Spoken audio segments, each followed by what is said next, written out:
9010975111 లేదా 9010985111కి కాల్ చేయండి. ఈరోజు మనతో ఉన్నారు doctor Erukonda Sridhar, chest physician, అలాగే doctor MH Vithalarao, paediatrics, Siddhartha medical college. నమస్తే ఏరుకొండ శ్రీధర్ గారు, అలాగే విఠల్ గారు. శ్రీధర్ గారు, ముఖ్యంగా కరోనా వచ్చిన పేషెంట్లో చెస్ట్లోనే ఎక్కువ ఇన్ఫెక్షన్ వస్తుందని అంటున్నారు. దానికి గల ప్రధాన కారణాలు ఏంటి? యాక్చువల్గా ఇది రెస్పిరేటరీ వైరస్. ఇది అంటే గాలి ద్వారా స్ప్రెడ్ అయ్యే వైరస్. అంటే మనం పీల్చుకున్న గాలిలోనే ఇది లోపలికి వెళ్ళేసి ఇన్ఫెక్ట్ అవుతుంది అన్నట్టు. దాంతోపాటు ఇటువంటి వైరస్లో గాలి నుంచి వెళ్ళిన తర్వాత అక్కడ నుండి రక్తం ద్వారా ఎక్కడికైనా వెళ్ళొచ్చు. కానీ ఈ వైరస్కు సంబంధించిన ACE2 రిసెప్టార్స్, అంటే ఈ వైరస్ మన బాడీ లోపలికి ఎంటర్ కావడానికి, సెల్లోకి ఎంటర్ కావడానికి రిసెప్టార్స్ మనకు ఊపిరితిత్తుల్లోనే ఎక్కువగా ఉంటున్నాయి. ఊపిరితిత్తులు ఎక్కువగా ఉండడం వల్ల ఈ వైరస్ మన లోపల ఊపిరితిత్తులకు వెళ్ళేసి ఊపిరితిత్తులు ఎక్కువ డ్యామేజ్ చేస్తుంది. అదే కాకుండా ఇంకా మిగతా ప్లేస్ లో కూడా గ్యాస్ట్రోఇంటెస్టినల్ ట్రాక్ట్ కానీ ఇంకా వేరే ప్లేస్ లో కూడా అటాక్ చేసే ఛాన్స్ ఉంది. అంటే దాని రిసెప్టర్స్ కొన్ని తక్కువ ఉంటాయి. అంటే దానికి ఎంట్రీ అయ్యే ఒక రిసెప్టర్ వచ్చేసి ఊపిరితిత్తులు ఉండడం వల్ల ఊపిరితిత్తులు ఎక్కువ ప్రాబ్లం వస్తుంది. దాని వలన ఏంటంటే మనకు రక్తంలోకి ఊపిరితిత్తుల ఫంక్షన్ ఏంటంటే ఆక్సిజన్ సరఫరా చేసే, అంటే గాలిలో 20% ఆక్సిజన్ ఉంటుంది, మన ఊపిరితిత్తులు ఏంటంటే దాన్ని 100% మార్చేసేసి మన బాడీకి సప్లై చేస్తున్నట్టు. మన బాడీలో ఉన్న ప్రతి అవయవానికి మన 100% ఆక్సిజన్ ఉంటేనే అవి పనిచేస్తూ ఉంటాయి. అటువంటి ఊపిరితిత్తులకు ప్రాబ్లం అయినప్పుడు ఏంటంటే ఆక్సిజన్ మన రక్తంలో దానికి సంబంధించిన ఆక్సిజన్ దాని మోతాదు తగ్గిపోయి చాలా ప్రాబ్లం అవుతుంది. మెయిన్ గా ఇది ఊపిరితిత్తులకే ప్రాబ్లం వస్తుంది, కానీ ఇక మిగతా అవయవాలు కూడా ప్రాబ్లం అయ్యే ఛాన్స్ ఎక్కువ ఉంటుంది. విఠలరావు గారు, సాధారణంగా కరోనా వచ్చిన పిల్లల్లో మానసిక స్థితి ఎలా ఉంటుంది?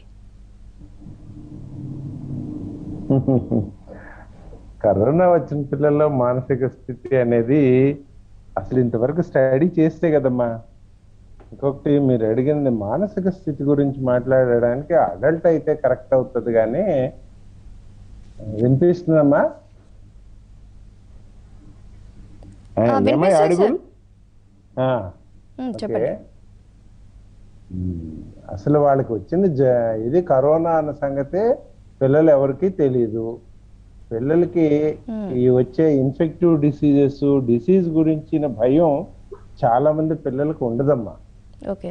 ఆ డిసీజ్ వచ్చింది, దాని తర్వాత వచ్చిన ప్రాబ్లమ్స్ ఏమన్నా ఉంటే గానీ కరోనా వచ్చింది నాకు అని భయపడిపోవటం అది ఎక్కువ పెద్దవాళ్ళలో ఉంటుంది. కానీ పిల్లల్లో చాలా క్యాజువల్ గా తల్లిదండ్రులతో పాటు వస్తారు, ఫీవర్ ఉంది, ఫీవర్తో వస్తారు, చిన్న జలుబు దగ్గు ఉంటుంది. యూజువల్గా ఏంటంటే అసలు అడల్ట్స్ లాగా పిల్లలు ఎక్కువ మంది కి కాంప్లికేషన్స్ రావట్లేదు. కాంప్లికేషన్స్ లేవు, only fever and cold, cough అట్లా వస్తున్నారు. 2 మాక్సిమం 3 రోజుల్లో హై టెంపరేచర్ నుంచి, just like all other viral infections. Viral infection అంటే ఏంటంటే మొత్తం బాడీలో అన్ని సిస్టమ్స్ ఇన్వాల్వ్ అవుతాయి. యూజువల్ గా చిన్న విరోచనాలు రావటం, కడుపు నొప్పి రావటం, జలుబు దగ్గు, just like all other viral infections వస్తున్నాయి తప్ప ఇంతవరకు మాకైతే కాంప్లికేషన్స్ చాలా తక్కువ వస్తున్నది. బట్ మంత్స్ బేబీస్ లో కూడా ఇన్ఫెక్షన్స్ అయితే ఉంటున్నాయి, వస్తున్నాయి. జస్ట్ లైక్ మిగిలిన వైరల్ ఇన్ఫెక్షన్స్ లాగే ఒక 4 రోజులు 5 రోజులు. అసలు ఆ psychological problems in paediatric age group అయితే ఇంతవరకు అసలు నేను చూడలేదమ్మా. చూడటమే కాదు, వాళ్ళకి తెలిస్తే కదా, ముందు మనకి భయం తెలిస్తే సైకలాజికల్ ప్రాబ్లమ్స్ ఉంటాయి. Psychological problem is different from psychiatric problem. Psychological problems అయితే అసలు ఏమి చూడలేదమ్మా. సైకాట్రిక్ ప్రాబ్లమ్స్ ఇంతవరకు వచ్చినట్టు దాఖలాలు లేవు మా దగ్గర అయితే. విఠలరావు గారు, కరోనా వచ్చిన పిల్లలకు తల్లిదండ్రులు ఎలాంటి జాగ్రత్తలు తీసుకుంటే మంచిది, ఎలాంటి ఫుడ్ తీసుకుంటే మంచిది? కరోనా వచ్చిన పిల్లలు అంటే వైరల్ ఫీవర్స్ వచ్చిన అందరి పిల్లలకి తీసుకునే జాగ్రత్తలే తప్ప కరోనా కోసం అంటూ స్పెసిఫిక్ గా జాగ్రత్తలు తీసుకోవాల్సినంత అవసరం నాకైతే ఇప్పటి వరకు కనిపించలేదమ్మా. క్లినిక్ లో కానీ హాస్పిటల్లో కేసులు చూస్తున్నాము. ఒక 2 days 3 days ఫీవర్ వస్తుంది. ఫీవర్ వచ్చినప్పుడు యూజువల్గా వామిటింగ్స్, సరిగ్గా అరుగుదల లేకపోవటం, ఇండైజెషన్ అట్లా వస్తుంది కదా. అట్లాంటి చిన్న చిన్న ప్రాబ్లమ్స్ తప్ప పెద్ద ప్రాబ్లమ్స్ ఏమి లేవు. డైట్ కూడాను జస్ట్ లైక్ 2-3 రోజులు సాఫ్ట్ డైట్, బ్లాండ్ డైట్ అంటాము, అలాగే ఈజీగా అరిగేవి 2-3 రోజులు తీసుకుంటే ఆ తర్వాత అసలు పిల్లలు వీటిని పెద్దగా లెక్క చేయట్లేదమ్మా.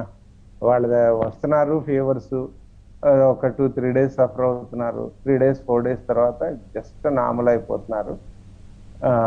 ఎదురు చూస్తున్నాం కాంప్లికేషన్స్ ఏవో రకరకాల, మరి ఎవరి దగ్గర నుంచి వచ్చినాయో తెలీదు ఈ థర్డ్ వేవ్ అని. ఇవి అందరం రెడీగా ఉన్నాము. మేము government, central government, state governments అన్నీ కూడా అందరం కూడాను రెడీగా ఉన్నాము.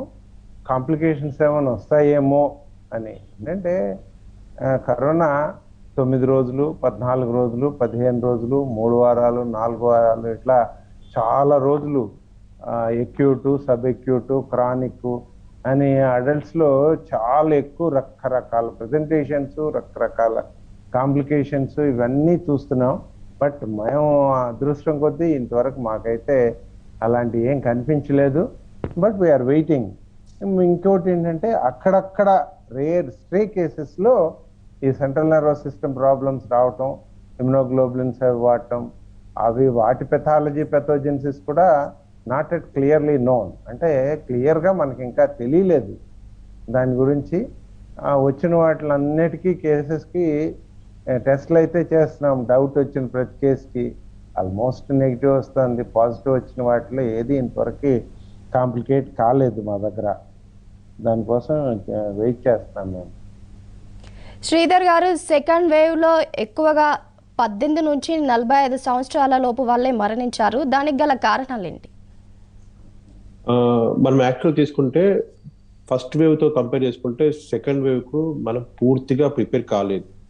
ఫస్ట్ వేవ్ ఆల్మోస్ట్ ఏంటంటే మనకు స్టాటిక్ లాక్డౌన్, అంటే ఆల్మోస్ట్ లాక్డౌన్ చాలా ఎక్కువ రోజులు చేయడం వల్ల మనకు ప్రిపరేషన్, అంటే రెమ్డెసివిర్ ఇంజెక్షన్ కానీ, ఆక్సిజన్ కానీ, ఇవన్నీ కరెక్ట్ గా మనకు దొరికాయి. అప్పుడు మనకు ఈవెన్ దో పీక్ లెవెల్ వచ్చినా కానీ లక్ష కేసుల కన్నా ఎక్కువ నమోదు కాలేదు. మనకున్న ఇన్ఫ్రాస్ట్రక్చర్ సరిపోయింది. కానీ ఇక్కడ ఏమైంది, మనము ఫ్రీగా తిరగడం వల్ల, గుంపులుగా మీటింగ్లు, ఇవన్నీ ఎలక్షన్స్ ఇవన్నీ వాడడం వల్ల సడన్ గా ఇన్ఫెక్షన్ అనేది ర్యాంపెంట్ గా చాలా మందికి స్ప్రెడ్ అయిపోయింది. చాలా తక్కువ టైంలో, అంటే విత్ ఇన్ 1 to 2 weeks టైంలో 10,000 ఉండాల్సిన కేసులు ఆల్మోస్ట్ 4 లక్షల వరకు రీచ్ అయిపోయినాయి. 4 లక్షల రీచ్ కాగానే పేషెంట్లు అందరూ వచ్చి చూసినప్పుడు ఏంటంటే వాళ్ళకి సరిపడా ఇంజెక్షన్స్ లేవు, స్టిరాయిడ్స్ లేవు, యాంటీవైరస్ లేవు, ఆక్సిజన్ కూడా సరిగ్గా దొరకలేదంట. ఇవన్నీ దొరకపోవడంతో పాటుగా ఈసారి వచ్చిన వైరస్ కొద్దిగా ఎక్కువ మ్యూటెంట్ అయి చాలా వైరలెంట్ గా వచ్చింది. చాలా ఇన్ఫెక్టివిటీ ఎక్కువ ఉంది. దాంతో పాటు ఏంటంటే ఈ వైరస్ ఇంతకుముందు అంటే మన ఏదైనా ఈ వైరస్ ఏంటంటే మనకు 2 రకాల ప్రాబ్లమ్ చేస్తుంది. ఒకటి ఏంటంటే ఇన్ఫ్లమేషన్ పెంచుతూ ఉంది, అంటే లంగ్స్ లో కానీ, మిగతా పార్ట్లు కానీ. ఇంకొకటి ఏంటంటే రక్తం గడ్డగట్టించే లక్షణం ఎక్కువ ఉంటుంది. 2 లక్షణాలు ఈ వైరస్ ఉంది అన్నట్టు.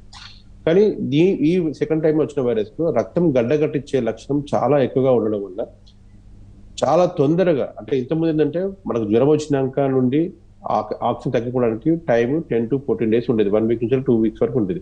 కానీ ఇప్పుడు అలా లేదు. అంటే మనకి వాళ్ళ వైరస్ తో ఫీవర్ వస్తే ఆల్మోస్ట్ 4-5 days లోపలనే మనకు అది ఎక్కువ ర్యాంపెంట్ గా స్ప్రెడ్ అయిపోయి రక్తం కట్టడం ఎక్కువ కావడం వల్ల, ఆ చిన్న చిన్న రక్తాలలో రక్త సరఫరా తగ్గిపోవడం వల్ల ఆక్సిజన్ అనేది పడిపోయింది చాలా వరకు. ఇది పెద్దలు చిన్నలు అని కాకుండా అందరికీ ఈక్వల్ గా ఉంది. కానీ ఈసారి ఏమైందంటే ఎందుకు ఎక్కువ డెత్స్ ఎక్కువైనాయి యంగ్ ఏజ్ లో అంటే ఏంటంటే, యంగ్ ఏజ్ లో అన్నిటికన్నా ఎక్కువ ఏంటంటే వీళ్ళు సైకలాజికల్ ఎక్కువ టెన్స్ లో ఉంటారు. వీళ్ళకి ఏంటంటే మాకు కరోనా వచ్చింది అని చెప్పేసి ఎక్కువ స్ట్రెస్ లో పోయి ఎక్కువ ఎగ్జైట్ అయ్యడం వల్ల ఇంకా ఈ ఇన్ఫ్లమేటరీ ప్రాసెస్ అనేది స్పీడప్ అయిపోయింది. అదే ఓల్డ్ ఏజ్ వాళ్ళు ఏంటంటే వాళ్ళు చాలా వరకు ఏంటంటే వాళ్ళకి ఈ జబ్బు గురించి సగం తెలుసు. దాంతో పాటు ఏంటంటే వాళ్ళు చాలా కామ్గా ఉన్నారు, వాళ్ళు చాలా జాగ్రత్తలు కూడా తీసుకున్నారు. ఇప్పుడు వాళ్ళు ఏంటంటే మాకు డయాబెటీస్ ఉంది, మాకు హైపర్ టెన్షన్ ఉంది, మాకు కిడ్నీ ఫెయిల్యూర్ ఉంది, మాకు ఈ ఓల్డ్ ఏజ్ అని చెప్పేసి వాళ్ళు బయటికి వెళ్లకుండా ఇంట్లోనే ఉండుకుంటా ఇన్ఫెక్షన్ రాకుండా చాలా జాగ్రత్తలు తీసుకుని, ఇన్ఫెక్షన్ వచ్చిన తర్వాత కూడా ఇంకా జాగ్రత్తలు తీసుకుని వెంటనే డాక్టర్ చిన్న జ్వరం రాగానే డాక్టర్ దగ్గరికి వెళ్ళిపోయి చూపించుకోవడము, ఇవన్నీ చేయడం వల్ల వాళ్ళలో ఇన్ఫెక్టివిటీ తగ్గింది, మోర్టాలిటీ తగ్గింది, సివియారిటీ తగ్గింది. అదే ఈ యంగ్ ఏజ్ ఏంటంటే మాకెందుకు వస్తుంది, అని చాలా ఫ్రీక్వెంట్ గా ఈ మీటింగ్లు కానీ అన్నిటి కానీ గుంపులో తిరగడం కానీ చేయడంతో పాటుగా ఒక్కసారి రాగానే వాళ్ళకి వైరస్ ఎంటర్ కాగానే ప్యానిక్ అయిపోయారు చాలా వరకు. చాలా ప్యానిక్ అయిపోయేసరికి వాళ్ళకి ఆ ఇన్ఫ్లమేట్ ప్రాసెస్ అనేది స్పీడప్ అయిపోయి చాలా తొందరగా జ్వరం నుంచి వెళ్ళి ఆక్సిజన్ పడిపోవడానికి చాలా తక్కువ టైం ఉండడం వల్ల, ఇంకొకటి ఏంటంటే వాళ్ళకు హాస్పిటల్ లోడ్ కూడా ఎక్కువ కావడం వల్ల, మెడికల్ సెక్టర్ చాలా ఎక్కువ బర్డెన్ ఉండడం వల్ల ఎక్కువ అంటే కంపారిటివ్లీ కొద్దిగా ఎక్కువ డెత్స్ అయినాయి. కానీ ఈ డెత్స్ అనేది సివియారిటీ అనేది ఆల్మోస్ట్ ఆల్ 80 దగ్గర నుంచి మొదలు పెట్టేసి అందరికీ ఈక్వల్ గానే ఉన్నాయి. వీళ్ళకి ఏంటంటే ఎక్కువ ఎక్స్పోజ్ అయ్యి ఎక్కువ తిరగడం వల్ల ఎక్కువ ఇన్ఫెక్టివిటీ వచ్చేసేసి ఎక్కువ డెత్స్ అయినాయి తప్ప డెత్ రేట్ అనేది వాళ్ళ పాపులేషన్ అవడానికి వీళ్ళ పాపులేషన్ అవడానికి పెద్ద తేడాగా ఏం లేదు. శ్రీధర్ గారు, గవర్నమెంట్ లాక్డౌన్ సడలింపులు ఇచ్చింది ఉదయం 6 గంటల నుండి సాయంత్రం 6 గంటల వరకు. ఈ సమయంలో ఎక్కువ కరోనా వైరస్ వ్యాప్తి చెందే అవకాశం ఉంది. ప్రజలకు ఎలాంటి సూచనలు సలహాలు ఇస్తారు? యాక్చువల్గా తీసుకుంటే మనకి ఫస్ట్ లాక్డౌన్ ని మనము స్టాటిక్ లాక్డౌన్ ఉంటుంది. సెకండ్ లాక్డౌన్ ని మనము డైనమిక్ లాక్డౌన్ ఉంటుంది. ఫస్ట్ స్టాటిక్ లాక్డౌన్ అంటే ఫస్ట్ వేవ్ లో వచ్చినప్పుడు అంటే లాస్ట్ ఇయర్ ఏంటంటే మనం కంటిన్యూస్ గా లాక్డౌన్ 3 వీక్స్ 4 వీక్స్ పెంచుకుంటూనే పోయినాం, ఎక్కడ ఆపలేదు. అంటే అది వైరస్ స్ప్రెడ్ అయిందా లేదా చూడకుండా ఆల్మోస్ట్ 24 hours మనం ఉంటాం. కానీ ఇది అట్లా కాదు, ఇది డైనమిక్ లాక్డౌన్. అంటే ఆల్మోస్ట్ ఏంటంటే ప్రతిసారి మనం 1 వీక్ ఒకసారి ఎస్టిమేట్ చేసుకుంటున్నాం. అంటే స్ప్రెడ్ ఎట్లా ఉంది, ఇన్ఫెక్టెడ్ లోడ్ ఎట్లా ఉంది, పేషెంట్ లోడ్ ఎట్లా ఉంది, హెల్త్ సెక్టర్ ఎట్లా ఉంది. మనం ఈ డైనమిక్ లాక్డౌన్ చాలా బెటర్ అన్నట్టు. దీంతో పాటు ఏంటంటే మనము పర్మిసివ్లీ అందరినీ అలో చేస్తున్నాం అంటే స్ప్రెడ్ కావడానికి. అంటే మామూలుగా ఏంటంటే ఇన్ఫెక్షన్ మనం ఈ వైరస్ ని బయటపడాలంటే 2 మార్గాలు. ఫస్ట్ మార్గం ఏంటంటే వ్యాక్సినేషన్ పూర్తిగా లేదు కాబట్టి. ఇంకొకటి ఏంటంటే మనకు ఇన్ఫెక్షన్ వచ్చేసేసి ఎర్లీగా ట్రీట్మెంట్ తీసుకుని ఇమ్యూనిటీ సాధించడం. అంటే 2 రకాలైన ఇమ్యూనిటీ సాధించడం. ఇప్పుడు ఏంటంటే ఆల్మోస్ట్ ఏంటంటే మనకు 6 to 6 వరకు మనకు వదిలేశారు. అండ్ ఈ 6 to 6 వరకు కొంతమంది పాపులేషన్ లో తిరుగుతూ ఉంటారు, వాళ్ళ వల్ల ఇన్ఫెక్షన్ స్ప్రెడ్ అవుతుంది. వాళ్ళకు ఒకవేళ కనుక ఇన్ఫెక్షన్ వస్తే వెంటనే వాళ్ళు గుర్తుంచేసుకుని డాక్టర్ దగ్గరికి వెళ్తే వాళ్ళకి వెంటనే ట్రీట్మెంట్ వస్తుంది. సడన్ గా ఎక్కువ మంది పాపులేషన్ వచ్చినప్పుడు ట్రీట్మెంట్ మెడికల్ సెక్టర్ మీద బర్డెన్ పడి ట్రీట్మెంట్ అందక ఎక్కువ మంది చనిపోతున్నారు. కాబట్టి ఏంటంటే ఇది ఈ తక్కువ మోతాదులో తక్కువ పాపులేషన్ కనుక వచ్చినప్పుడు ఏంటంటే మన హెల్త్ సెక్టర్ బర్డెన్ తగ్గించగలుగుతుంది అన్నట్టు.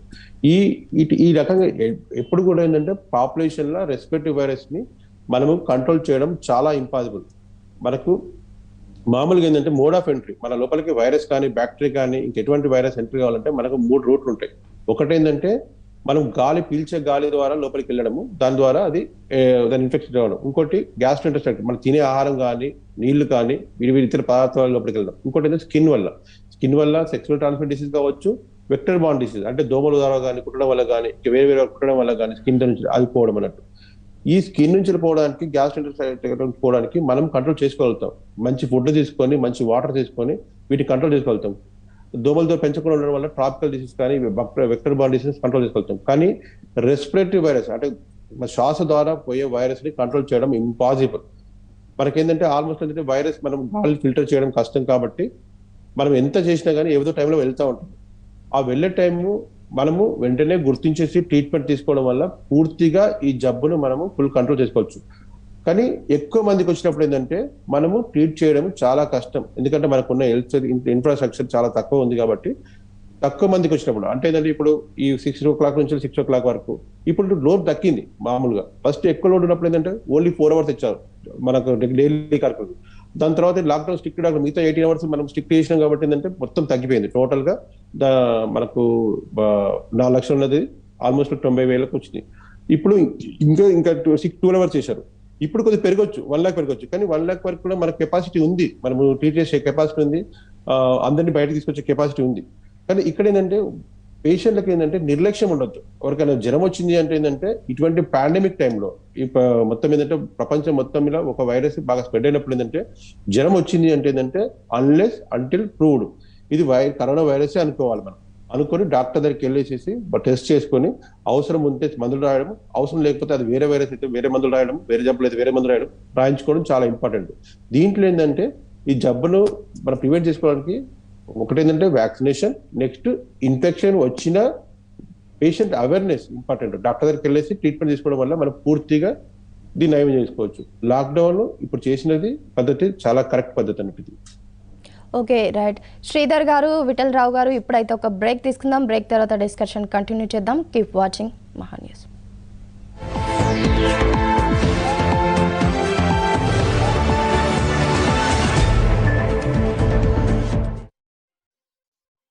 టాయిలెట్ శుభ్రతకి ఓపెన్ ఛాలెంజ్ ఇచ్చింది. ఎవరిలో ఉంది శక్తి? మేము ఈ రోజే డిటర్జెంట్ తో శుభ్రం చేసాం. ఇదిగో చూడండి. ఈ రోజుల్లో కొత్త కొత్త ఇన్ఫెక్షన్స్ వ్యాపిస్తున్నాయి. టాయిలెట్ ని శుభ్రమే కాదు, క్రిమిరహితంగా కూడా చేయాలి. హార్పిక్ 10X Max Clean కఠినమైన మరకల్ని తొలగిస్తుంది. 99.9% జర్మ్స్ మరియు COVID-19 వైరస్ ని కూడా హతమారుస్తుంది. టాయిలెట్ ని శుభ్రమే కాకుండా మనం కేవలం టీ చేసుకోవటమే కాదు, మీద పోసుకుంటాం కూడా. ఇంకా ఫ్రిడ్జ్ కి ఏమేవో తినిపిస్తాం. దాంతో ఇక్కడ కేవలం మరకలే కాదు, జర్మ్స్ కూడా ఉంటాయి. అందుకే కొత్త కాలిన్. ఇది షైన్ చేయటంతో పాటు 99.9% జర్మ్స్ ని కూడా తొలగిస్తుంది. కాలిన్ షైన్ సంపూర్ణం, జర్మ్స్ ని చేస్తుంది దూరం. జబ్బులు ఎక్కువ అవుతూ ఉంటే సురక్షను కూడా పెంచడం అవసరం. అందుకే మేము తయారు చేశాం కొత్త బెస్ట్ ఎవర్ డెటాల్. ఇది వైరస్ మరియు బ్యాక్టీరియాల సహితంగా 99.99% సూక్ష్మ క్రిముల నుంచి రక్షిస్తుంది. ఎక్కువ TFM శక్తి, ఆపై ఇదిస్తుంది తాజా అనుభూతి. Dettol, be 100% sure.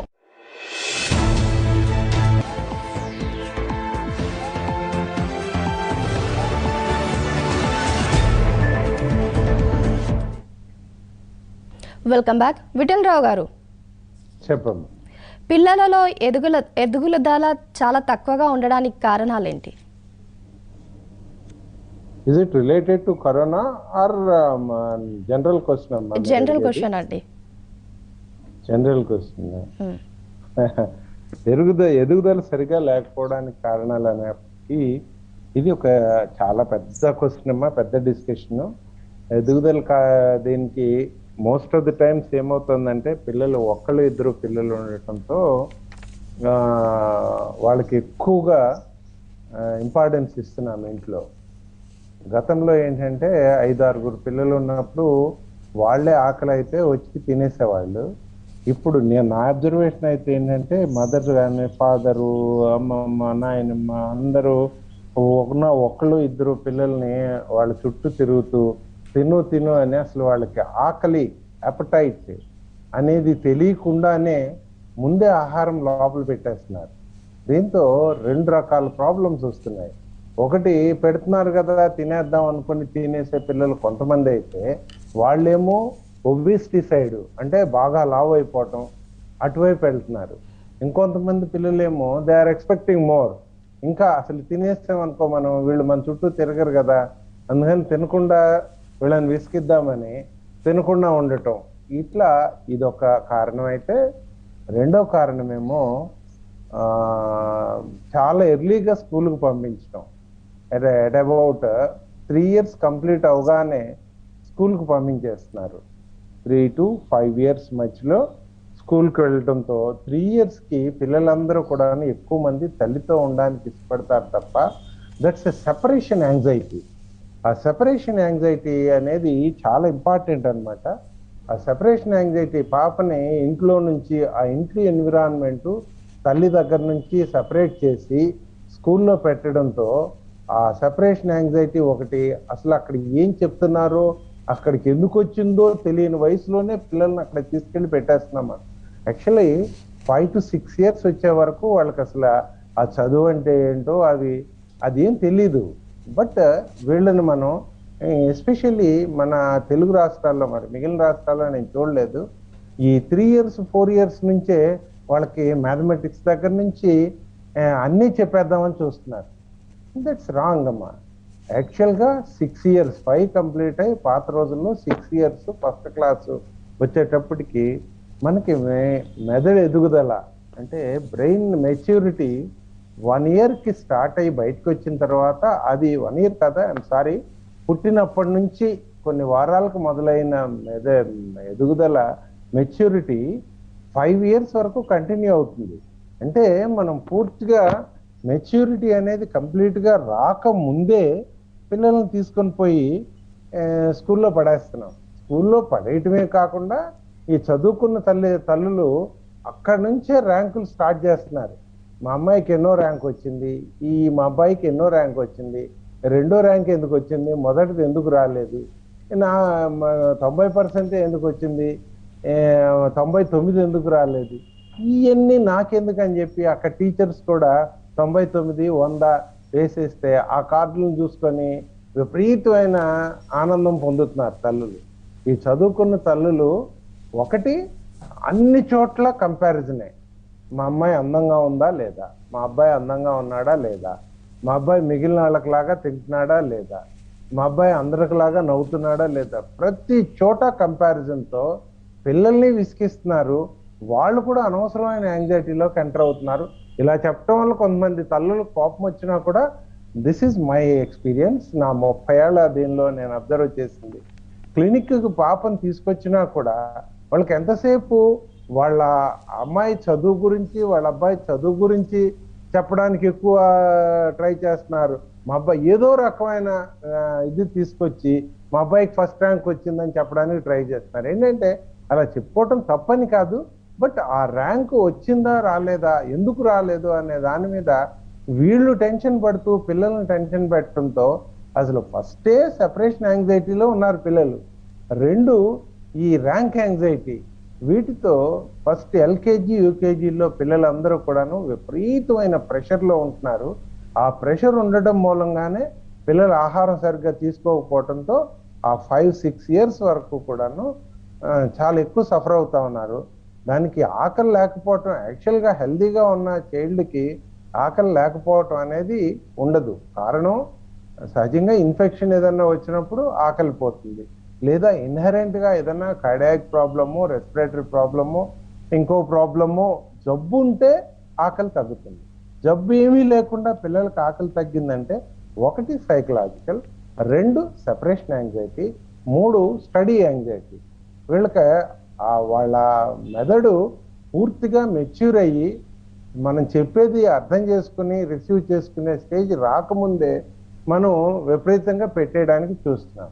ఇది 3 ఏళ్ల నుంచి 5 ఏళ్ల వరకు ఒకటైతే, ఇంకొక ప్రాబ్లం ఏంటంటే 6 monthsకి అంతా కూడా ముందుకు వెళ్ళిపోదామని చూస్తున్నారు తల్లులు. యాక్చువల్గా WHO రికమెండేషన్ ఏంటంటే 6 నెలల వరకు ఒట్టి తల్లిపాలు మాత్రమే తీసుకోవాలి. Not even SIP of water, అంటే ఒక్క చుక్క నీరు కూడా నోట్లో వేయాల్సిన అవసరం లేదు. మరి వేసవిలో కూడా అని అడుగుతారు. వేసవిలో కూడా సరిపోయేటువంటి నీళ్లు నేచర్ అనండి, భగవంతుడు అనండి, బ్రెస్ట్ మిల్క్లో ఇచ్చాడు.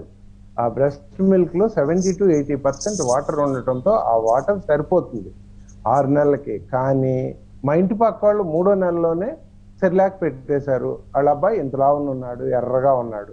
ఎర్రగాను నల్లగాను మన రంగును బట్టి ఉంటాడు, కానీ పక్కింటి వాళ్ళ అబ్బాయి తెల్లగా ఉన్నాడని మన అబ్బాయి తెల్లగా ఉన్నాడు, పక్కింటి వాళ్ళ అబ్బాయి లావుగా ఉన్నాడని మన అబ్బాయి లావుగా ఉన్నాడు.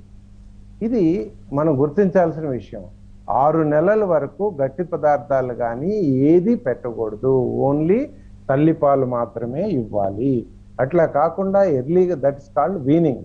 ఆ వీనింగ్ అనేది 6 నెలల తర్వాతే చేయాలి అని WHO కరాఖండిగా చెప్తుండగా, మనకి మోర్ దాన్ 50-60% ఆఫ్ ద కేసెస్లో 3 months, 4 months, 5 monthsకే సెమీసాలిడ్స్ పెట్టేస్తున్నారు. ఈ సెమీసాలిడ్స్ని రిసీవ్ చేసుకుని డైజెస్ట్ చేసుకునే పరిస్థితి ఇంకా GIT అంటే జీర్ణకోశానికి ఇంకా రాదు, అది రెడీగా ఉండదు. ఉండకుండా మీరు ఇట్లాంటివి పెట్టడంతో వాంతులు అయిపోతాయి, విరోచనాలు అయిపోతాయి. ఆ విరోచనాలు ఒకటాన్ని కంట్రోల్ అవ్వవు. ఇన్ఫెక్షన్ వల్ల వచ్చే విరోచనాలు అయితే కంట్రోల్ అవుతాయి. ఇది యాక్చువల్గా మనం పెట్టకూడని పెట్టి తెచ్చుకున్న విరోచనాలు అవి కంట్రోల్ అవ్వవు. ఎప్పుడైతే విరోచనాలు కంట్రోల్ అవ్వవో ఉన్న ఇంకా ఆకలి కూడా తగ్గిపోతుంది. ఇంకా ఆకలి తగ్గిపోయి ఇంకా విరోచనాలు అవుతాయి. అప్పుడు ఇన్ఫెక్షన్ నేనున్నానని వస్తుంది. ఇట్లా ఒక విషయ సర్కిల్ వచ్చి పిల్లలు ఎక్కువ మంది దెబ్బతినేది ఆ లెస్ దాన్ 6 months. ఆ 6 months ఒక సెక్టర్, అంటే ఎక్కువ సెక్టర్ ఆఫ్ పీపుల్ ఇలా ఉంటే ఇంకా తక్కువ సెక్టర్లో ఇంకా కొంతమంది ఉన్నారు. అప్పుడే ఎందుకులే పెట్టడం అని 6 నెలలకి సెమీసాలిడ్స్ పెట్టాల్సి ఉండగా 6 నెలలు కూడా పెట్టరు. 9 నెలలు 10 నెలల వరకు కూడా మిల్క్ ఇస్తూనే ఉంటారు. యాక్చువల్గా 6 నెలలు 5 నెలలు 6 నెలల వరకే తల్లిపాలు సరిపోతాయి బిడ్డకి. బిడ్డ వెయిట్ పెరుగుతుంది, తల్లిలో వచ్చే పాలు ఏమో యాక్చువల్గా పుట్టగానే 600 ml వస్తే అవి తర్వాత గ్రాడ్యువల్గా 6 నెలలకి తగ్గిపోతాయి. ఇక్కడేమో అవసరాలు పెరుగుతున్నాయి, మిల్క్ ఏమో తగ్గుతోంది. అలాంటి సిచ్యువేషన్లో మిల్క్ తల్లిపాలు మాత్రమే ఇచ్చామనుకోండి, ఏమవుతుంది, ఆటోమేటిక్గా ఆకలి తగ్గిపోయి ఆ ఉన్న పాలు వరకే ఎంజాయ్ ఇది చేస్తుంది పాప, సర్వైవ్ అవుతూ ఉంటుంది. సో ఈ రెండు ఎర్లీగా వీనింగ్కి వెళ్ళటం, లేట్గా వీనింగ్కి వెళ్ళటం, ఈ రెంటి వల్ల కూడాను ఎదుగుదల తగ్గుతుంది. ఈ యూజువల్గా ఇంకెట్లా చెప్పుకుంటూ పోతే గంటల కొద్దీ ఉంటుంది. ఇది ఒక జనరల్ టాపిక్. బట్ పిల్లల్ని టెన్షన్లో పెట్టబాకండి. అలా అని ఓవర్గా అతిగా గారం చేయకుండా వాళ్ళకి ఆకలి వచ్చే వరకు ఆగండి. This is my suggestion.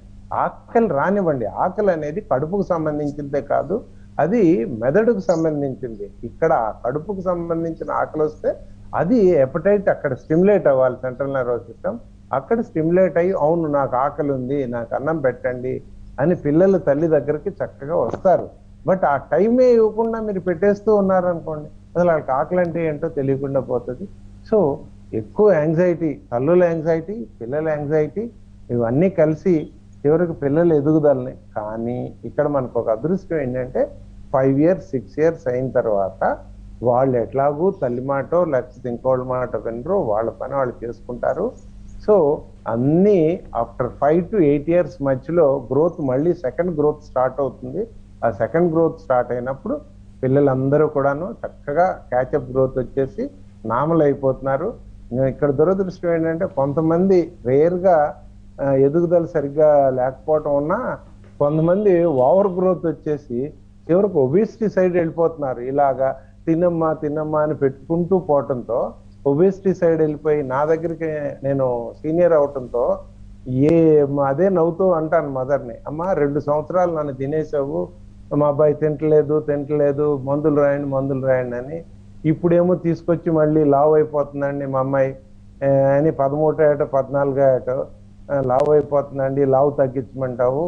ఇవన్నీ మన చేతిలోకి తీసుకోకూడదమ్మా, నేచర్ వదిలిపెట్టాలి అని సరదాగా చెప్తుంటాను. ఇలాగే నాకు అవకాశం ఇచ్చారు. ఇది వినే తల్లులు అందరూ కూడాను నేచర్ కొంత వదలండి, అన్నీ మన చేతిలోకి తీసుకోకండి. చదువు మనం అనుకున్నట్లే కావాలి, అందము మనకు అనుకున్నట్లే కావాలి, ఎదుగుదల మనం అనుకున్నట్లే కావాలి కాకుండా నేచరు ఒక్కొక్క మనిషికి ఒక్కొక్క రంగు, ఒక్కొక్క మనిషికి ఒక్కొక్క రకమైన ఎదుగుదల, ఒక్కొక్క మనిషికి అందరూ ఐఏఎస్ ఆఫీసర్లు అవ్వలేరు కదండి. అందరూ తెలివిగలే, ఒకే రకమైన తెలివితేటలుంటే అందరూ అబ్దుల్ కలాంలే అవుతారు. అందరూ అబ్దుల్ కలాంలు అయినా కూడా అసహ్యంగానే ఉంటుంది. ఒకడు నేను నాకులాగా ఉండాలి, ఇంకొకడు డాక్టర్ శ్రీధర్ గారి లాగా ఉండాలి, ఒకళ్ళు నువ్వెవరమ్మా మీరు మీకులాగా, అట్లా అందరూ కలిస్తేనే సంఘం అవుతుంది. అందరూ అబ్దుల్ కలాంలు అవ్వాలని తల్లులు కోరుకుంటున్నారమ్మా, అది కరెక్ట్ కాదు. ఓకే శ్రీధర్ గారు, కరోనా వచ్చిన వాళ్ళలో కొంతమందిలో బ్లాక్ ఫంగస్ వస్తుంది, దానికి గల కారణాలేంటి? బ్లాక్ ఫంగస్ రావడానికి ఫస్ట్ వేవ్ లేకుండా ఈసారి బ్లాక్ ఫంగస్ రావడానికి చాలా కారణాలు ఉన్నాయి. ఫస్ట్ వేవ్ ఏంటంటే వైరస్ ఆల్మోస్ట్ ఏంటంటే ఏం వేరియంట్ లేవు, ఇన్ఫ్లమేటరీ ప్రాసెస్, థ్రాంబోటిక్ ప్రాసెస్ రెండు ఈక్వల్ గా ఉండడం వల్ల మనం వెంటనే ట్రీట్మెంట్ చేయడం వల్ల తగ్గిపోయింది.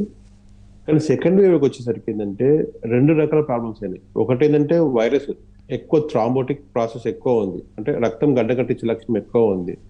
దానివల్ల ఈ రక్తనాళాలలో అది ఆ రక్త ప్రసరణను తగ్గించడం వల్ల ఏంటంటే ఆ ఎండ్ టిష్యూ అంటే ఎండు కణజాలానికి ఆక్సిజన్ అందక అది ఎక్కువ డెత్ జరుగుతుంది. ఎప్పుడైనా కానీ ఫంగస్ అనేది ప్రతి వాతావరణంలో కానీ ఎక్కడైనా ఫంగస్ చాలా ఎక్కువ ఉంటుంది. కానీ మనకు మంచి రెసిస్టెన్స్ ఉండడం వల్ల ఫంగస్ గ్రోత్ అనేది ఉండదు. ఈ మ్యూకార్ మైకోసిస్ అనే బ్లాక్ ఫంగస్ అంటున్నాం కదా, దీన్ని ఇటువంటి ఫంగస్ ఏంటంటే ఎప్పుడు మనము ఇంతవరకు చాలా మంది డాక్టర్స్ వాళ్ళ ప్రాక్టీస్ టైంలో ఈవెన్ 15-20 years ప్రాక్టీస్ టైం కూడా ఎప్పుడూ చూడలేదు. ఇది ఓన్లీ చాలా ట్రాన్స్ప్లాంటేషన్ వాళ్ళకి కానీ, క్యాన్సర్ ఉన్న వాళ్ళకి కానీ, అన్ట్రీటెడ్ డయాబెటీస్ వాళ్ళకి చాలా రేర్గా వచ్చే జబ్బు. ఇప్పుడు ఇంత ఫ్రీక్వెంట్ గా వచ్చింది అంటే ఏంటంటే వైరస్ వల్ల కణజాలం చనిపోయి అక్కడ ఇమ్యూనిటీ తగ్గిపోయి బ్లాక్ ఫంగస్ అక్కడ ఉండి ఎక్కువ డెవలప్ అవుతుంది. అవి 2-3 రకాల మొత్తం ఈ బ్లాక్ ఫంగస్ అనేది 4 ప్లేస్లలో వస్తుంది. ఒకటి ఏంటంటే మన ముక్కు దగ్గర, అంటే మన మామూలుగా ఏంటంటే సైనస్ ఉంటాయి అన్నట్టు, మన ఫేస్ లోపల ఈ ఏరియాలో సైనస్ ఉంటాయి. ఈ సైనస్ ఉండడం ఒకటి. ఇంకోటి లంగ్స్ లో ఎక్కువ ఏరేషన్ ఉండడం వల్ల ఎక్కువ డిపాజిట్ ఫంగస్ పోవడం వల్ల అక్కడ ఒకటి. నెక్స్ట్ గ్యాస్ట్రోఇంటెస్టైనల్ ట్రాక్ట్, ఇంకోటి స్కిన్. గ్యాస్ట్రోఇంటెస్టైనల్ ఈ స్కిన్ అనేది కొద్దిగా తక్కువే, కానీ ఈ 3 చాలా డేంజర్. ఫంగల్ లంగ్ మైక్రోసిస్ కానీ ముక్కు దగ్గర వచ్చే ముక్కు దగ్గర వచ్చే ఫంగస్ కానీ గ్యాస్ట్రిక్. ఈ వైరసే కాకుండా ఈసారి సెకండ్ వేవ్ ఏంటంటే చాలా ఎక్కువ లోడ్, అంటే చాలా ఎక్కువ మంది పేషెంట్ రావడం వల్ల ఆక్సిజన్ చాలా తగ్గిపోయింది. మామూలుగా ఏంటంటే మనం ఆక్సిజన్ డిమాండ్ వచ్చేసి మెడికల్ ఆక్సిజన్ డిమాండ్ 15-20% ఉంటే ఇండస్ట్రియల్ ఆక్సిజన్ ఆల్మోస్ట్ 80-85% ఉంటుంది. మనకు మెడికల్ ఆక్సిజన్ అది చాలా ప్యూరిఫైడ్ ఆక్సిజన్ ఉంటుంది. ఆల్మోస్ట్ ఏంటంటే 99.6% కన్నా ఎక్కువ ప్యూరిటీ ఉంటుంది. అంటే గాలిలో మనకు ఆక్సిజన్ ఎంత ఉంటుంది, 21% ఉంటుంది. దీన్ని ఫిల్టర్ చేసి కంప్రెషన్ చేసేసి మెడికల్ ఆక్సిజన్ ప్రొడ్యూస్ చేస్తారు. మెడికల్ ఆక్సిజన్ ప్రొడ్యూస్ చేసే క్రమంలో దాన్ని చాలా రకాల ఫిల్టరేషన్ చేస్తారు. అంటే ఫంగస్ కానీ ఎటువంటి బ్యాక్టీరియా కానీ ఎటువంటివి లేకుండా దాన్ని ప్యూరిఫైడ్ గా మనకు సప్లై చేస్తారు. కానీ ఎక్కువ డిమాండ్ ఉండడం వల్ల మనకేంటంటే ఇండస్ట్రియల్ ఆక్సిజన్ కూడా కన్వర్ట్ చేయాల్సి వచ్చింది. ఇండస్ట్రియల్ ఆక్సిజన్ ఇంత కరెక్ట్ గా ప్యూరిఫైడ్ చేయడం జరగలేదండి. మామూలుగా అది 92 నుంచి 96-98 వరకే ప్యూరిఫై ఉంటుంది. దాంతోపాటు ఏంటంటే ఫిల్టరేషన్, అంటే ఇటువంటి ఫంగస్ కానీ స్పోర్ట్స్ కానీ వాళ్ళు చేయరు. ఎందుకంటే అది ఇండస్ట్రియల్ ఆక్సిజన్ ఏంటంటే మెడికల్ ఆక్సిజన్ కోసం ఉపయోగపడరు. అది మామూలుగా ఏంటంటే మనకు వెల్డింగ్లో కానీ పెద్ద పెద్ద ఫ్యాక్టరీలో కానీ వాటి కోసమని ఇండస్ట్రియల్ ఆక్సిజన్ ఉపయోగపడుతుంది. మనకు అత్యవసరం కాబట్టి మెడికల్ ఆక్సిజన్ డిమాండ్ లేదు కాబట్టి, మెడికల్ ఆక్సిజన్ కరెక్ట్గా సరఫరా లేదు కాబట్టి ఇండస్ట్రియల్ ఆక్సిజన్ సప్లై చేసే సిలిండర్స్ కూడా ఆ టైంలో సప్లై చేయడం జరిగింది. దానివల్ల కూడా ఒకటి జరిగి ఉండొచ్చు అని చెప్పేసి ఒక ఊహ. అంటే అది కాక అది ఈ రెండు రకాల కారణం వల్ల, దాంతోపాటు ఏంటంటే మనము ఈ కరోనా ఇచ్చే పేషెంట్లకి మనకి మెయిన్ ఇన్ఫ్లమేటరీ ప్రాసెస్ అంటే ఈ జబ్బు ఏంటంటే ఇన్ఫ్లమేషన్ అన్నట్టు. దీన్ని తగ్గించడానికి మెయిన్ మంది ఏంటంటే స్టిరాయిడ్ అన్నట్టు.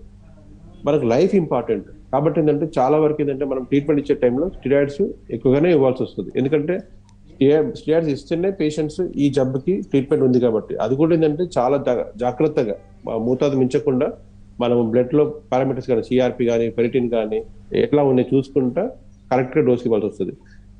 ఇన్ని రకాల కారణాల వల్ల ఈసారి ఫస్ట్ వేవ్ తో కంపేర్ చేసుకుంటే సెకండ్ వేవ్ లో ఎక్కువగా ఉంది. మెయిన్ కారణం ఏంటంటే వేరియంట్, ఈసారి వచ్చిన వేరియంట్ చాలా పవర్ఫుల్ వేరియంట్ ఉండడం వల్ల ఏంటంటే ఇది జబ్బును కలిగేయడం కాకుండా కొన్ని టిష్యూస్ ని డెత్ అవుతున్నాయి, అంటే చనిపోతున్నాయి కొన్ని కణజాలం. దానివల్ల బ్లాక్ ఫంగస్ గ్రోత్ ఎక్కువగా ఉంటుంది. శ్రీధర్ గారు, విఠలరావు గారు, ఇప్పుడైతే ఒక కాలర్ లైన్ లో ఉన్నారు, వారితో మాట్లాడదాం. హలో హలో, నమస్తే అండి. మీ పేరు ఎక్కడి నుంచి కాల్ చేశారు? మేము మహబాద్ నుంచి. మీ పేరండి? వెంకటేశ్వర సార్. వెంకటేశ్వరరావు గారు, మీ ప్రాబ్లం ఏంటో చెప్పండి. డాక్టర్ శ్రీధర్ గారు ఉన్నారు, అలాగే డాక్టర్ విఠలరావు గారు కూడా ఉన్నారు. హలో, మీరు టీవీ చూస్తూ మాట్లాడొద్దండి. టీవీ చూస్తూ మాట్లాడితే కాల్ అనేది కట్ అయిపోతుంది. Okay sir. అయితే మేము కరోనా కిట్ వాడుతున్నాం మేడం.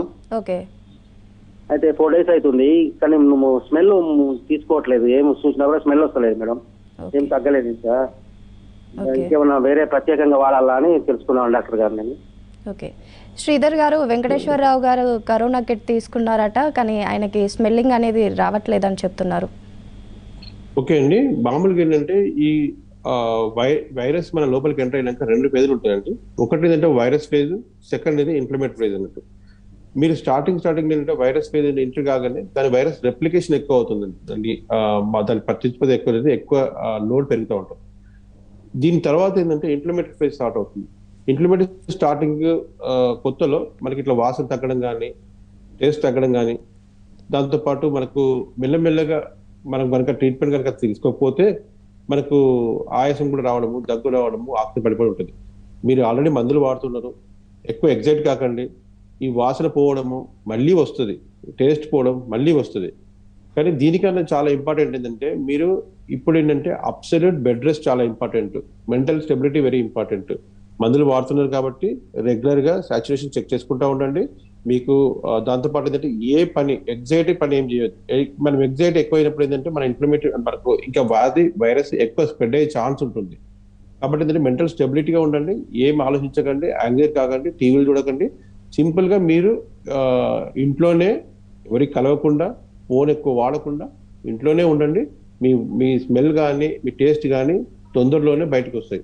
ఒకవేళ కనుక మీకు ఆయాసం కనుక, దగ్గు కనుక ఎక్కువ వచ్చే ఛాన్స్ ఎక్కువ వస్తుంది, మీకు భరించలేకపోతుందంటే వెంటనే మీ దగ్గర ఉన్న డాక్టర్ సంప్రదించండి. డెఫినెట్ గా ప్రతి స్టేజ్ లో అంటే ఇన్ఫ్లమేటరీ ఫేజ్ లో కానీ వైరల్ ఫేజ్ లో కానీ ఇంకా ఎక్కువైనా ఏ స్టేజ్ అయినా కానీ కరెక్ట్ మందులు ఉన్నాయి. తర్వాత అన్ని రకాల చికిత్సలు చేసి మనకు ఏం కాకుండా కూడా బయటకు తీసుకొచ్చే ఛాన్సెస్ ఎక్కువ ఉన్నాయి. అన్నిటికన్నా ఇంపార్టెంట్ ఏంటంటే మీరు చాలా ప్రశాంతంగా ఉండండి, ఏమి పని చేయకండి, ఐసోలేషన్ లో ఉండండి. ఈ వాసన రాకపోవడం, టేస్ట్ రాకపోవడం తొందరలోనే మీకు వస్తుంది. ఒక 4-5 days లో అది మళ్ళీ ఆటోమేటిక్ వచ్చేస్తుంది. అది రివర్సబుల్, అంత భయపడాల్సిన అవసరం లేదు. శ్రీధర్ గారు, విఠల్ రావు గారు, ఇప్పుడైతే ఒక బ్రేక్ తీసుకుందాం. బ్రేక్ తర్వాత డిస్కషన్ కంటిన్యూ చేద్దాం. ఇప్పుడైతే small break. Stay with us.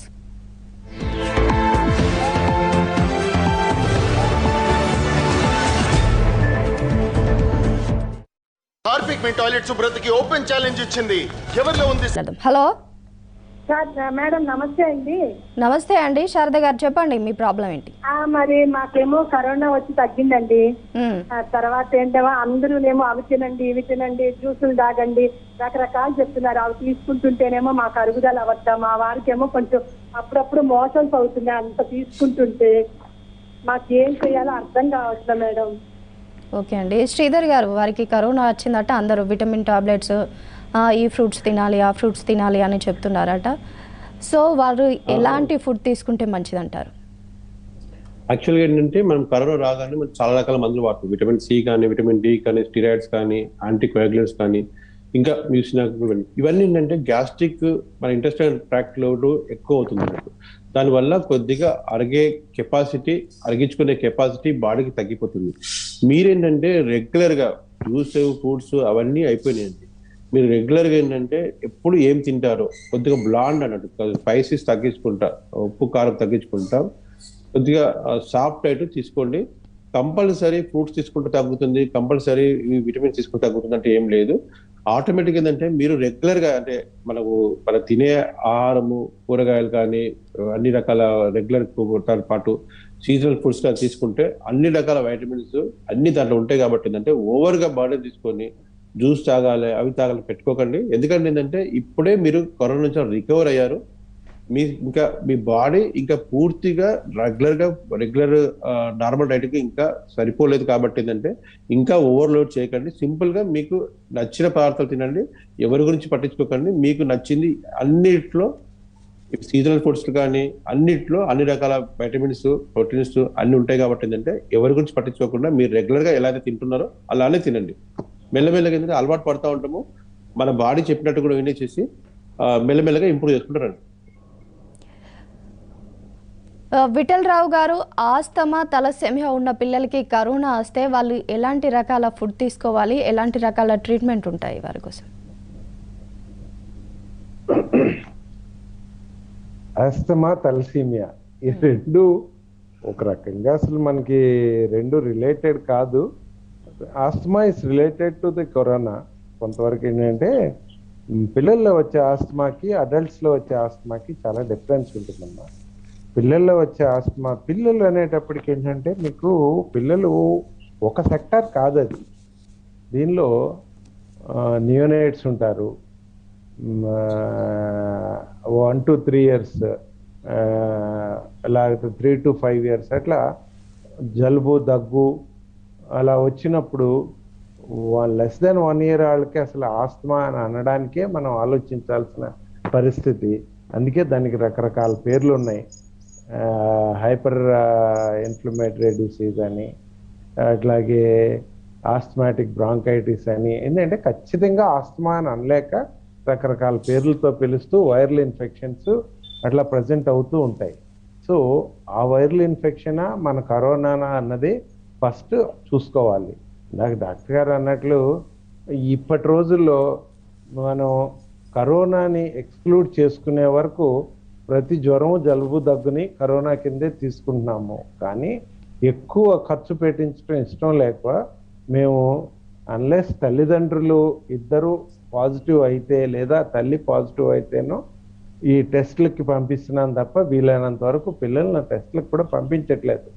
Especially నేనైతే నా పర్సనల్ అయితే 3 to 4 days ఫీవర్ కంట్రోల్ కాకపోతేనే ఇన్వెస్టిగేషన్ వైపు వెళ్తానమ్మా. నేను నా కొలీగ్స్ కూడా అదే సజెస్ట్ చేస్తాను. వచ్చిన ఫస్ట్ డే రాగానే ఓ బ్యాటరీ ఆఫ్ ఇన్వెస్టిగేషన్స్ 10-15 చేసేసి అదే అనవసరం. పిల్లలు బాగున్నారు, చక్కగా డైట్ తీసుకుంటున్నారు, ఆ యొక్క ఫీవర్ తప్ప లేకపోతే చిన్న జలుబు దగ్గు తప్ప ఇంకా పెద్దగా ఏమీ లేదు అనుకున్నప్పుడు 3 to 4 days వెయిట్ చేస్తే నెక్స్ట్ ఫీవర్ కంట్రోల్లోకి వస్తుందా, లేకపోతే ఫీవర్ ఏమైనా ఇంక్రీజ్ అవుతుందా, జలుబు దగ్గు ఏమైనా ఇంక్రీజ్ అవుతుందా, ఆ ప్రోగ్రెస్ ఆఫ్ డిసీజ్ని బట్టి మనం ఇన్వెస్టిగేషన్స్ కానీ వాటికి వెళ్తే బాగుంటుంది. ఓకే, నేను ఇది పక్కకి వెళ్తున్నానేమో. థాలసీమియా అనేది కంప్లీట్గా బ్లడ్కి సంబంధించింది. అది ఆ బ్లడ్ థాలసీమియాకి మనం ఇచ్చే ట్రీట్మెంట్లు ఏంటంటే almost every month blood transfusions ఇస్తూ ఉంటాము. ఆ తర్వాత మిగిలినవి వస్తాయి. దానికి కరోనాకి పెద్ద ఇంపార్టెన్స్ లేదు, ఎందుకంటే థాలసీమియాకి వచ్చే డిసీజెస్ బ్లడ్ ట్రాన్స్ఫ్యూజన్ వల్ల వచ్చే డిసీజెస్ థాలసీమియాలో కామన్. సో ఆ థాలసీమియాకి ఇప్పటి వరకు అయితే మాకు అట్లాంటి ఆ థాలసీమియాకి కరోనాకి ఈ రిలేషన్ రాలేదు. ఓకే, అది క్రానిక్ డిసీజ్ కాబట్టి ఇమ్యూనిటీ ఏమైనా తక్కువగా ఉండి కాంప్లికేషన్స్ ఏమైనా వస్తాయేమో, ఇక ముందు చూడాలి. మేమైతే క్రానిక్ డిసీజెస్కి ఎప్పుడు ఇన్ఫెక్షన్ ఫీవర్ వచ్చినా కూడా మేము చాలా కాషస్గా ఉంటాము. ఇక్కడ కూడాను థాలసీమియాకి అన్ని ఫీవర్స్ వస్తుంటాయి, అట్లాగే ఇది కూడా ఫీవర్ వచ్చినప్పుడు ఈ రోజుల్లో దాన్ని కరోనా కింద ఆలోచిస్తాం తప్ప వచ్చిన 2 రోజులకు 3 రోజులకి వాళ్ళకి విపరీతమైన ఇన్వెస్టిగేషన్స్ అయితే చేయము. ఆస్తమాలో ఇక మీరు అడిగింది, ఆస్తమాలో కరోనా వస్తే మాత్రం డెఫినెట్గా కాషస్గా ఉండాలండి. ఎందుకంటే వాళ్ళ రెస్పిరేటరీ సిస్టమ్ లంగ్స్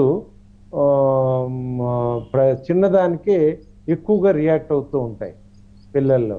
సో అలాంటి కండిషన్లో ఈ కరోనా వచ్చినప్పుడు ఇంకా కాస్త ఎక్కువగా ఉండే అవకాశాలు ఉన్నాయి. కాబట్టి మామూలుగా అయితే ఏంటంటే ఆస్మా పిల్లల్ని నెబులైజేషన్స్ అవి ఇచ్చి ఇన్హలేషన్ డ్రగ్స్ ఇచ్చి ఇంటి దగ్గరే ఉంచి ఎక్కువ మేనేజ్ చేస్తున్నాం.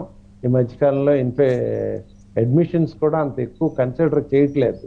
అట్లాగే తల్లిదండ్రులు కూడా అలవాటు అయిపోయి ఇంటి దగ్గరే చేసుకుంటున్నారు ట్రీట్మెంట్ అంతాను. ఇప్పటి రోజుల్లో ఏంటంటే ముందు జాగ్రత్త కోసం ఒకవేళ ఆల్రెడీ ఆస్మాటిక్ అయ్యుండి ఈ ఫీవర్ కంట్రోల్ అవ్వకుండా దగ్గు ఆయాసం ఎక్కువగా ఉంటే ఖచ్చితంగా అడ్మిషన్ కోసం. కానీ ఇక్కడ కొత్తగా వచ్చి చేరింది ఏంటంటే ట్రీట్మెంట్లో ఈవెన్ ఆస్తమా ఉన్న పిల్లలకు కూడా ఈ ఫింగర్ విఠలరావు గారు కాలర్ లైన్ లో ఉన్నారండి, వారితో మాట్లాడదాం. హలో. ఓకే, హలో, నమస్తే అండి. కమలాకర్ గారు, మీ ప్రాబ్లం ఏంటో చెప్పండి, డాక్టర్స్ ఉన్నారు. నమస్తే మేడం. నమస్తే అండి, చెప్పండి సార్. నమస్తే సార్. నమస్తే సార్, నేను గట్కేశ్వర నుంచి మాట్లాడుతున్నాను. నా పేరు కమలాకర్ అండి. చెప్పండి సార్. ఇది నాకు 2 months అయిపోయింది ఇప్పుడు కరోనా పాజిటివ్ వచ్చి తగ్గిపోయింది. సో వచ్చినప్పుడు నాకు కరోనా వచ్చినప్పుడు కూడా సింటమ్స్ ఏం లేవు సార్. కానీ నాకు మామూలుగా ఇప్పుడు అరికాళ్ళల్లో నొప్పులు ఉన్నాయి. అది కాకుండా ఇప్పుడు థర్డ్ వేవ్ గురించి పిల్లల కోసం తీసుకోవాల్సిన జాగ్రత్తల గురించి కాల్ చేస్తున్నాను సార్. తర్వాత ఇప్పుడు ఈ కాళ్ళ నొప్పుల గురించి, ఇప్పుడు ఇంతకు ముందు కరోనా వచ్చినప్పుడు యాంటీబయాటిక్ వాడినాం కదా, ఎక్కువ వాడొద్దు అని అన్నారు. సో ఈ నొప్పుల గురించి ఎలాంటి మందులు వాడొచ్చు అనే విషయం గురించి అడుగుతాను. కరోనా గురించి మీరు ట్రీట్మెంట్ తీసుకున్నారు, 2 months అయిపోయింది, కాళ్ళ నొప్పులు వస్తున్నాయి అని చెప్తున్నారు. యాక్చువల్గా ఏంటంటే ఫస్ట్ మీకు కరోనా వచ్చిపోయిన తర్వాత మీరు యాంటీబాడీస్ చెక్ చేసుకోండి. ఫస్ట్ యాంటీబాడీస్ ఎంత ఉన్నాయో చూసుకోండి. ఎందుకంటే కరోనా కొన్నిసార్లు ఫాల్స్ పాజిటివ్ టెస్ట్ కూడా వస్తుంది. మీకు ఏం సిమ్టమ్స్ లేవు అని చెప్పారు. ఫస్ట్ సిమ్టమ్స్ లేకుండా వచ్చినప్పుడు ఏంటంటే మీకు ఆర్టీపీసీఆర్ కానీ ర్యాపిడ్ టెస్ట్ కొన్నిసార్లు ఫాల్స్ పాజిటివ్ కూడా వస్తుంది. అంటే వచ్చిందా రాలేదు కూడా కరెక్ట్ తెలియదు మీకు. కాబట్టి ఏంటంటే ఫస్ట్ యాంటీబాడీస్ ఉన్నాయి అంటే నిజంగా మీకు వచ్చిపోయినట్టు. కాళ్ళ నొప్పులు వస్తున్నాయి అంటే ఏంటంటే మోస్ట్లీ కరోనా కాకపోవచ్చు, మామూలుగా వేరే కారణం కూడా అయ్యే ఛాన్స్ ఉంటుంది. మీరు ఒకవేళ ఇంకా ఎక్కువ మందులకి ఇట్లా వాడడం వలన, ఎక్కువ కరోనా సీరియస్ రావడం వలన ఒకవేళ కనుక ప్రాబ్లం వస్తుంది ఏంటంటే మనకు కాళ్ళలో ఏమన్నా రక్తం గడ్డగట్టడం కానీ ఇంకేమన్నా న్యూరాలజీ ప్రాబ్లం కానీ కరోనా వల్ల వచ్చే ఛాన్స్ ఉంది. కానీ మీరేం చెప్తున్నారంటే కరోనా మాకు అప్పుడు సిమ్టమ్స్ లేవని చెప్తున్నారు. కాబట్టి అయితే ఇది కరోనా రిలేటెడ్ కాకపోయే ఛాన్స్ ఉంది. కాబట్టి ఏంటంటే మీరు ఫస్ట్ ఏంటంటే కాళ్ళ నొప్పులు ఎందుకు వస్తున్నాయి ఫస్ట్ వెరిఫై చేసుకోండి. కరోనా గురించి 2 months కింద వచ్చింది కాబట్టి దాని గురించి ఎక్కువ పట్టించుకోకండి. నెక్స్ట్ ఏంటంటే దీని గురించి ఇది నెక్స్ట్ పిల్లల గురించి సార్ చెప్తారు సార్. విఠలరావు గారు, మా థర్డ్ వేవ్లో కమలాకర్ గారు థర్డ్ వేవ్ గురించి ఈ చాలా ఎక్కువగా మాట్లాడుకుంటున్నాం కానీ అసలు నాకే చాలా డౌట్స్ ఉన్నాయి దీని మీద. ఐసీఎంఆర్ అంటే WHO నుంచి కానీ ఐసీఎంఆర్ నుంచి కానీ మనకి ఇంతవరకు స్పెసిఫిక్ గైడ్ లైన్స్ అంటూ ఏం రాలేదండి మనకి. అసలు థర్డ్ వేవ్ నిజంగా ఉందా, ఉంటే ఎప్పుడు వస్తుంది, వారానికి వస్తుందా, 10 రోజులకు వస్తుందా, కొన్ని నెలలకు వస్తుందా, కొన్ని సంవత్సరాలకు వస్తుందా, ఎవరు ఇంతవరకు కరెక్ట్ ఇన్ఫర్మేషన్ అయితే లేదు. అలా అని చెప్పి థర్డ్ వేవ్లో పిల్లలకే వస్తుంది అన్నది కూడాను అది తప్పుగా మనం అర్థం చేసుకుంటున్నామేమో అన్న డౌట్. నిజంగా సెకండ్ వేవ్ను మనం నెగ్లెక్ట్ చేసాము. ఇందాక సార్ అన్నట్లు నెగ్లెక్ట్ చేయటం వల్లే దాన్ని వస్తుందిలే సెకండ్ వేవ్ చెప్తూనే ఉన్నారు, సెకండ్ వేవ్ వస్తుందని. బట్ ఇంత భయంకరంగా వస్తుందని ఎక్స్పెక్ట్ చేయాల, రెడీగా లేము. కానీ థర్డ్ వేవ్కి రెడీగా ఉన్నాము, కానీ ఎక్కువగా రెడీగా అవుతున్నామేమో అని కూడా నా డౌట్. ఏంటంటే థర్డ్ వేవ్ లో పిల్లలకి ఇప్పుడు సెకండ్ వేవ్ లో రాలేదా, వచ్చింది. సెకండ్ వేవ్ లో కూడా పిల్లలు ఇన్ఫెక్ట్ అయ్యి ఉన్నారు, బట్ ఏ కాంప్లికేషన్స్ రాలేదు. కాబట్టి మనం పిల్లలకి రాలేదేమో అనుకుంటున్నాము. టెస్టింగ్ అడల్ట్కే చేస్తున్నాము. టెస్టింగ్ ఎక్కువ పిల్లలకి చేస్తుంటే అసలు ఎంత పర్సెంటేజ్ ఆఫ్ పిల్లలు ఇప్పటి వరకు ఇన్ఫెక్ట్ అయి ఉన్నారు అన్నది మనకి ఇంతవరకు ఆంధ్రాలో కానీ తెలంగాణలో కానీ ఇండియాలో కానీ అసలు సార్ చెప్పినట్టు యాంటీబాడీస్ టెస్ట్లు కానీ ఈ టెస్ట్లు యాంటీజెన్ టెస్ట్లు కానీ చేసి ఉంటుంటే మనకు తెలిసి ఉంటుంది. జాగ్రత్తలు తీసుకోవటం అంటే అందరూ అన్ని ఫీవర్లకి ఎలాంటి జాగ్రత్తలు తీసుకుంటున్నారో పిల్లలకి అలాంటి జాగ్రత్తలే తప్ప కరోనా కోసం స్పెసిఫిక్ గా తీసుకోవాల్సినవి ఏం లేవండి. ఓకే, శ్రీధర్ గారు, విఠలరావు గారు, మీ సూచనలు సలహాలు తెలియజేసినందుకు థ్యాంక్ యూ సో మచ్ అండి. ఇది ఇవాల్టి హలో డాక్టర్. కీప్ వాచింగ్ మహా న్యూస్.